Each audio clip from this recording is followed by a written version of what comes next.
안녕하십니까? 대구창조경제혁신센터 예비 창업 패키지 담당 유호입니다.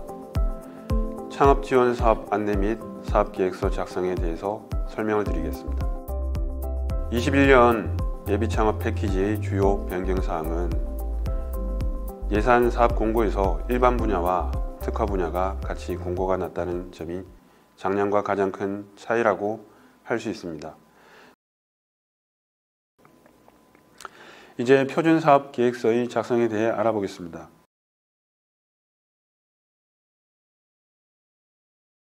표준사업계획서는 모든 패키지 사업에 공통적으로 적용되는 부분으로 공통 부분부터 각 패키지 사업별로 필요한 부분들이 추가되어 항목이 구성되어 있습니다. 표준사업계획서는 PSST 방식의 구조로 이루어져 있어 이에 대하여 살펴보도록 하겠습니다.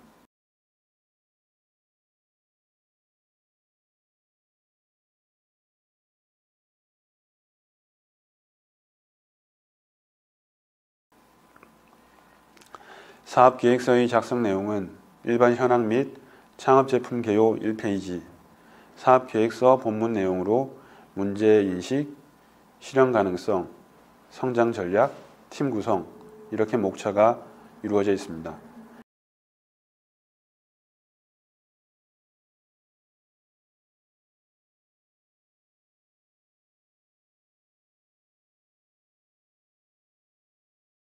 본문의 내용은 목차에 따라 큰 제목만 나와 있을 뿐 세부적인 내용의 형식은 자유롭게 쓸 수 있는 구조로 되어 있습니다. 본문의 내용은 5페이지 내외로 작성하도록 되어 있으나 강제적으로 분량을 제한하지는 않고 있습니다. 필요시 사진이나 표를 추가하여 사용이 가능하기 때문에 가급적이면 시각화하는 것이 보는 사람의 이해도를 높일 수 있는 좋은 방법이라고 할 수 있습니다. 이 페이지부터 다음 장까지는 예비창업 패키지 사업계획서의 일반 현황 및 창업 아이템 개요를 작성한 예시 내용이 되겠습니다. 개요를 작성하는 부분에 있어 가급적이면 그림을 이용하여 작성하면 이해하기 수월하다는 점을 예시로 보여주고 있습니다.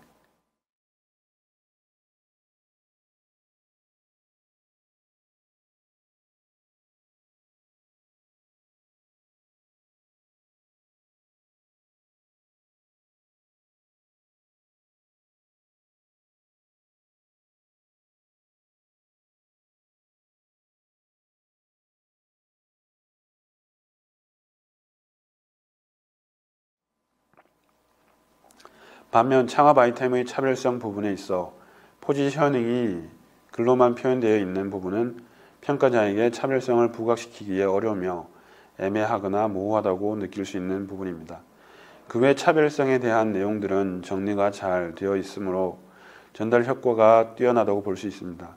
또한 사례와 같이 차별성을 숫자로 표현하면 사업 내용의 신뢰도를 제고할 수 있으며 빠른 이해에 도움이 된다는 것을 작성 예시를 통해 알 수 있습니다.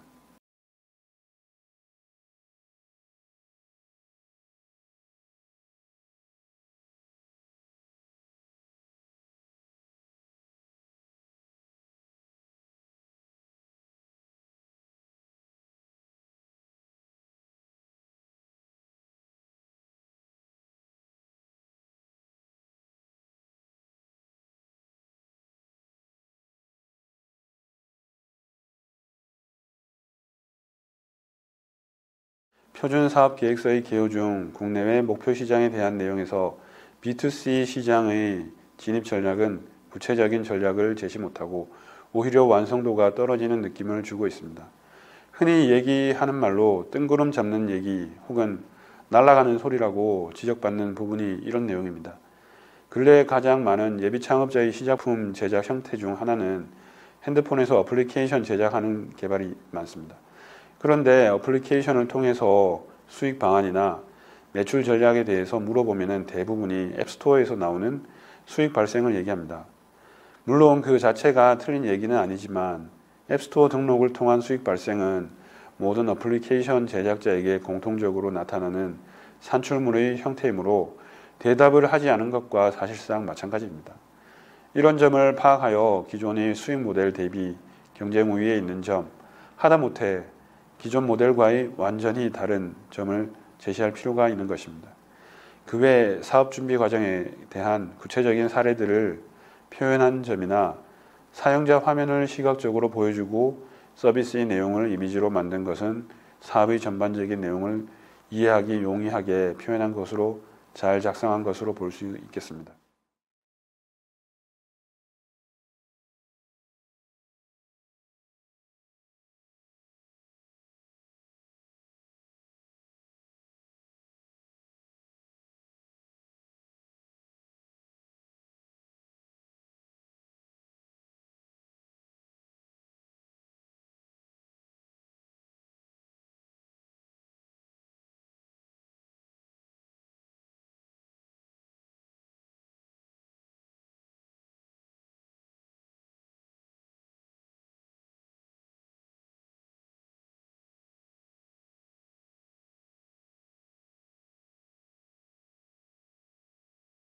표준 사업 계획서의 본문 중 1. 문제인식과 2. 실현 가능성에 대한 내용입니다. 이 중 가장 중요한 부분은 이 실현 가능성의 1. 사업화 전략이 되겠습니다. 특히 사업 추진 일정이 가장 중요하다고 할 수 있습니다. 심사하는 사람들이 제안된 과제를 평가할 때 계획 대비 하려고 하는 내용을 판단할 수 있는 부분이 사업 추진 일정이기 때문입니다. 아무리 기호를 그림을 통해서 시각화를 잘 하였다고 하더라도 사업 추진 일정이 모호하다면 사업 내용과 과제 자체에 대한 의구심이 생길 수밖에 없을 것입니다. 해당되는 내용이 사업화 과제에 부합하는 것인지, 일정을 진행하는 동안 원만하게 달성할 수 있는 것인지 확인하는 것이 중요합니다. 만약 사업 추진 일정이 의욕적이고 훌륭하다고 하더라도 계획 대비 실적을 달성할 수 없거나 판단할 수 없다면 평가 자체가 불가능할 것입니다. 문제인식에 대한 작성 예시를 살펴보도록 하겠습니다. 예시에서는 문제인식 부분이 긍정적인 부분들을 많이 언급하고 있습니다. 우선 시각화를 잘 하여 이해도가 높다는 점이 긍정적인 부분이 되겠습니다. 내용적으로는 창업 아이템의 개발 동기가 문제점을 기반으로 잘 표현되어 있으며 사업 제안을 위한 준비 과정에 대해서도 어필하고 있다는 점이 긍정적입니다.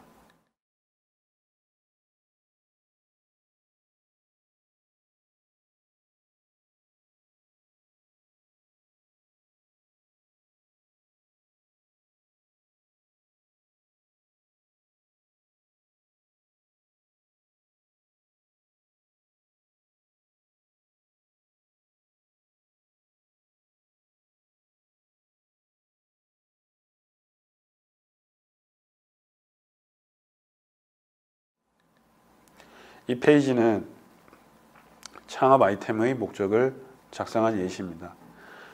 문제인식 단계에서 창업 아이템의 목적에 대하여 대표자의 경험과 역량을 기반으로 구체적으로 잘 제안되어 있습니다. 또한 계획서의 작성 관점에서 본다면 제기된 문제점들과 제안하는 서비스의 내용들이 한눈에 이해하기 쉽도록 잘 도식화한 점이 우수하다고 할 수 있습니다.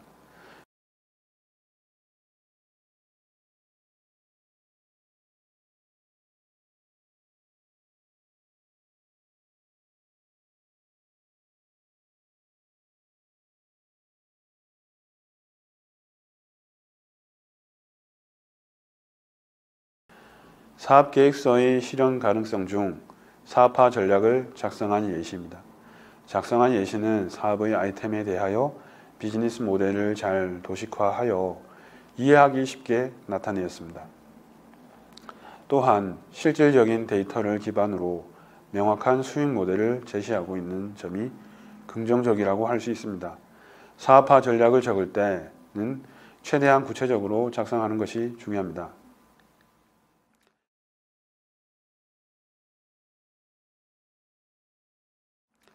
사업계획서 작성 중 가장 중요한 부분은 이전 강의에서 말씀드린 것처럼 사업추진 일정입니다. 결국 사업추진 일정표 하나가 이 사업계획서의 3분의 1을 차지한다고 해도 과언이 아닙니다. 계획 대비 달성도는 파악할 수 있도록 작성하는 것이 중요하겠습니다. 예비 창업 패키지 과제는 사업화 과제이므로 창업을 통해서 사업화하고자 하는 내용을 추진 내용으로 적으면 되겠습니다. 가끔 의욕이 앞서서 과도한 목표를 잡거나 사업 내용의 부가적인 내용들을 추진 내용으로 잡는 창업자가 있는데, 이런 경우 과제 자체가 사업의 로드가 될 수 있으니 반드시 유의하여서 과제 진행으로 인하여 어려움을 겪지 않도록 작성하여야 되겠습니다. 예시에서는 전반적으로 시각화가 구체적인 계획 및 정량화를 통해서 계획을 명료하게 이해할 수 있도록 작성하였습니다. 다만 경쟁사 대비 우위 요소에서 포지셔닝에 대한 내용의 차별성을 파악하기 어렵다는 점이 아쉽다고 예시에서는 첨삭을 해놓았습니다.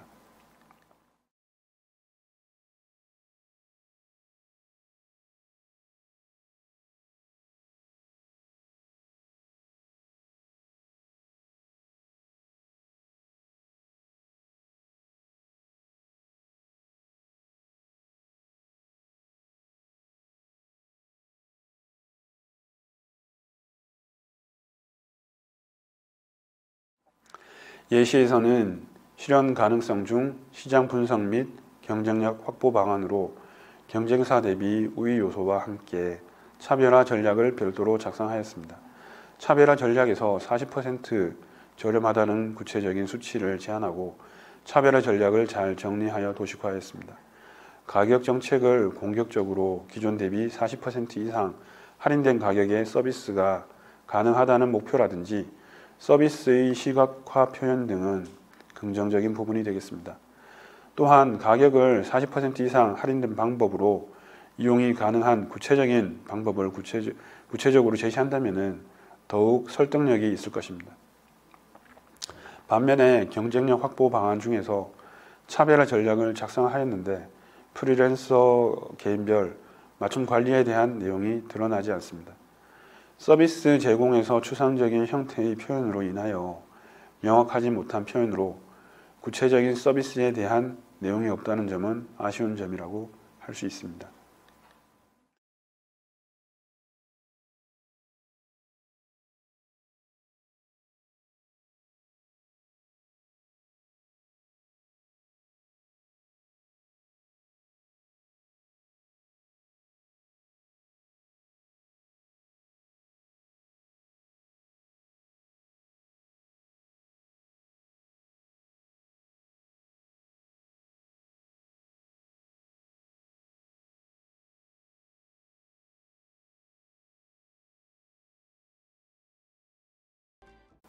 이제 예비 창업 패키지 사업 신청 및 작성에 있어서 많이 나오는 유의사항에 대해서 알아보겠습니다. 먼저 신청 자격에 관한 사항에 대해서 알아보겠습니다. 신청 자격 중 예비 창업 패키지 사업의 경우에는 공고일 기준으로 신청자 명의의 사업자 등록이 없어야만 사업의 신청이 가능합니다. 다수의 신청장 중에서 원래 가지고 있던 사업자를 폐업 처리하지 않아서 자격 요건 검토 시에 결격자로 나타나는 경우가 많습니다. 때문에 예비 창업 패키지 사업을 준비 중인 신청자라면 필히 사업 공고가 나기 전에 기존에 등록된 사업자를 미리 폐업해 두시기 바랍니다.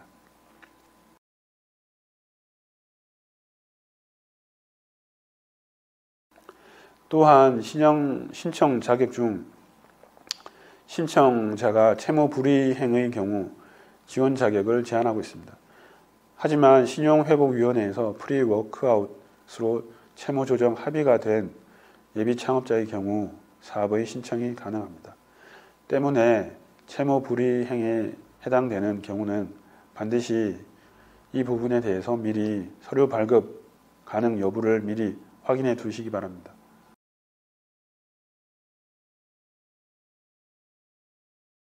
대구 창조경제혁신센터의 경우 여성 창업 및 시드 등 지자체에서 지원하는 창업 지원 사업도 진행하고 있습니다.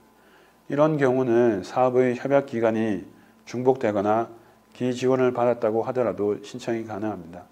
실제로 21년 사업의 경우에도 대구 창조경제혁신센터에서 여성 창업에 선정된 예비 창업자 중에서 예비 창업 패키지에 신청한 예비 창업자가 존재합니다.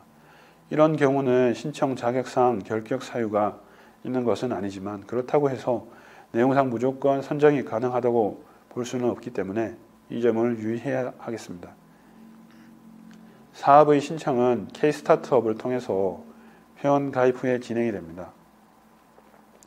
그런데 가끔 신청자의 실명 인증이 되지 않아서 문의를 주시는 경우가 있습니다. 이런 경우는 가장 큰 경우가 외국 국적을 가진 신청자가 가장 많습니다. 그 외에도 개명 창업자나 미성년자도 실명이 인증이 되지 않아서 애를 먹는 경우가 발생합니다. 이런 경우는 시스템적으로 서울신용평가정보를 통해서 실명 등록 및 적용 절차를 완료해야 합니다. 때문에 사업계획서의 작성 전에 미리 회원가입을 미리 해두시고 장애가 있는 경우 실명 등록 절차를 거치는 것이 좋겠습니다. 다음으로는 가점에 대한 사항을 알아보도록 하겠습니다. 가점 사항 중 가장 많이 신청을 하는 항목은 특허권 권리권자로서 가점을 신청하는 것이 있습니다. 이 경우는 신청자 본인이 해당 특허권의 소유권자에 해당되어야 합니다. 또한 출원은 가점 적용이 되지 않으며 등록권에 한정하고 있습니다. 가끔은 특허가 아니라 디자인, 상표 등록 같은 것으로 신청하시는 분도 계시는데 이런 경우도 가점에 해당되지 않습니다.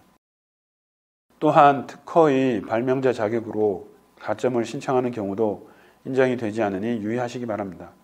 이 경우는 해당 특허에 대한 개발은 하였지만 권리권이 없는 경우입니다. 즉, 해당 특허의 개발자는 신청자이지만 특허가 회사명으로 되어 있으면 가점을 받으실 수 없습니다. 다음으로 사업 신청에 관한 내용입니다. 가족 구성원을 팀원으로 채용하는 경우 참여는 가능하지만 직계 좀비 속인 경우 사업비로 인건비 집행이 불가능합니다. 이 경우는 신청자 자비로 해당 인건비를 집행해야만 합니다. 올해는 팀 창업에 대한 가점이 삭제되었으며 팀원 수에 따라서 우대하는 내용은 없습니다. 아울러 팀원 수가 많다고 해서 지원되는 금액이 달라지거나 정부 지원금이 늘어나지 않으니 이런 점은 고려사항에서 배제하시면 되겠습니다. 사업계획서 작성 시 가급적 양식은 변경하지 말고 사용하여 작성하시기 바랍니다. 내용 작성에 있어 사진, 그래프, 표 등은 모두 삽입이 가능합니다. 다만 신경 쓰셔야 할 점은 이미지를 과도하게 사용하는 경우 파일 크기에 업로드가 제한이 생길 수 있습니다. K-스타트업의 업로드 시에는 20MB의 용량 제한이 있기 때문에 자료 작성하실 때 유의하시기 바랍니다. 사업계획서 양식에서는 본문을 5페이지 내외로 작성하라고 안내되어 있는데 이는 제한사항이 아닙니다.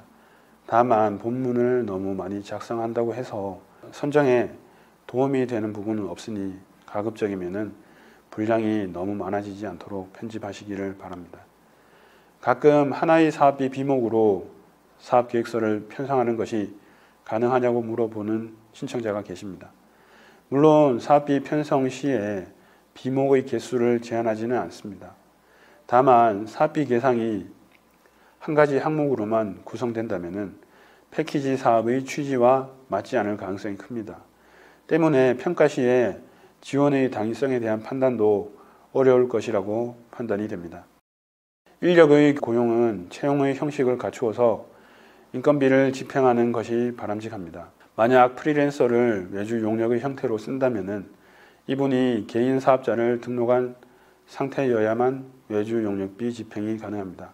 인력의 고용 및 인건비 집행은 반드시 해당 인력이 창업기업으로 4대 보험이 가입이 되어야 집행이 가능하겠습니다.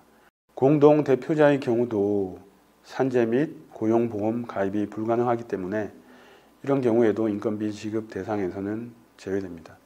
임시직으로 인력을 투입하고자 하는 창업자가 종종 있습니다. 이런 경우에도 4대 보험 가입은 필수적입니다. 그렇지 않으면 단기 고용이라고 하더라도 인건비 지급이 불가능합니다. 외주 용역의 경우 개인 통장으로 직접 용역비 지급이 불가능하며 전자세금 계산서 발행을 통해서만 집행이 가능합니다. 개인에게 사업비 집행은 용역비 지급하는 것 자체가 불가능하기 때문에 이 점을 외주 용역 집행 시에 유의하시기 바랍니다. 시제품을 생산하고자 하는 경우는 사업계획을 주관기관과의 협의를 통해서 검토를 받으셔야 합니다.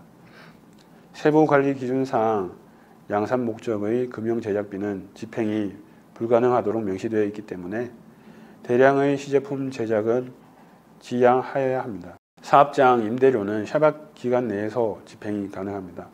보증금이나 계약금 이런 것들은 사업비로 집행이 안 되기 때문에 유의하시기 바랍니다. USB나 외장 하드 등의 단순 소모성 부품을 사업비에서 집행하려는 신청자들이 무척 많습니다. 이는 사업을 진행하면서도 제로비로 집행을 요청하시는데 결론적으로는 정산에서 인정되지가 않습니다. 이러한 단순 소모성 부품의 경우에는 창업활동비 내에서 집행하시기 바랍니다.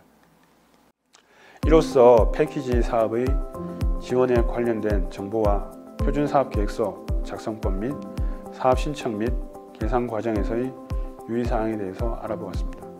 금일은 사업계획서 작성법 그리고 계상에 대한 내용이라서 발표 평가에 대해서는 언급은 하지 않았습니다만 발표 평가 역시 선정의 중요한 부분을 차지하고 있음을 기억해 주시기 바랍니다. 결론만 말씀드리자면 사실 평가위원들은 발표 평가를 진행할 때 발표 내용 전체를 다 듣고 있지는 않습니다. 대부분 사업 계획서와 평가위원들이 원하는 내용들을 찾아보고 있을 것입니다. 때문에 발표 평가를 너무 자세히 설명하는 것보다는 프리젠테이션 진행하실 때 충격적인 장면을 한 3개 정도 보여주는 것이 효과적입니다. 자세한 얘기는 다음에 기회가 된다면 말씀을 드리도록 하겠습니다. 아울러 지금까지 설명드린 내용이 정답은 아닙니다. 다만 표준사업계획서라고 하는 것이 일정한 목적을 가지고 목차를 구성한 이유가 있으며 취지를 잘 살려서 신청하고자 하는 고유 사업의 특성을 사업계획서에 반영한다면 좋은 사업계획서가 될 수 있다고 생각합니다. 가장 중요한 것은 사업계획서의 작성법이 아니라 그 내용의 진정성이 있습니다. 사업계획서는 문학작품이 아니기에 미사여구를 써서 내용을 표현할 필요는 없습니다. 오히려 구체적이고 정확하게 표현하는 것이 평가를 잘 받을 수 있는 방법입니다. 이 점을 잘 살려서 사업의 근본적인 가치를 잘 드러내 좋은 결과를 가져오시기를 기대합니다. 감사합니다.